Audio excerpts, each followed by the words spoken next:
Hi, in this video we'll be looking at how you can enable virtualization on your Windows machine. First, you have to go to your control panel, and then you can do that by searching for control panel. So you can do search, then you can search for control panel. So once you have your control panel open, you have to go to your programs and feature. So on the programs and feature, you go to turn on Windows feature. So for you to use virtualization feature on your machine, first your hypervisor, which is the inbuilt virtualization software that comes with Windows, must be enabled.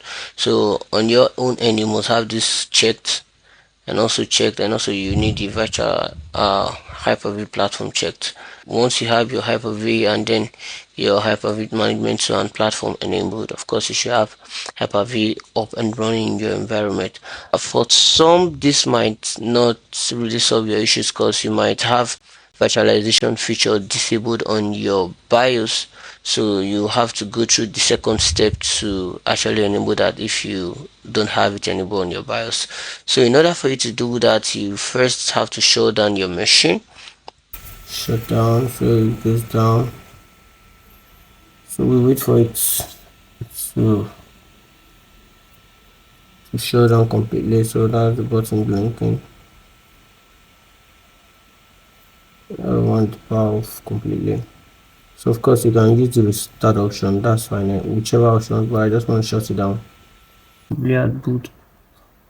Here we are after hitting F12 consecutively on boot up. So here you will have to come to other option and then go to BIOS setup. You use your up arrow key and all that to move. So for it to enable virtualization, now come down to virtualization support. Virtualization. Of course, you can use your mouse to come here and then check this enable Intel virtualization technology. So I already have it checked, so I just need to do is to check. So once you click check, you come here and then click apply. So once it's applied, you can exit and then it will tell you to save, so you can save that, save changes, and then you reboot.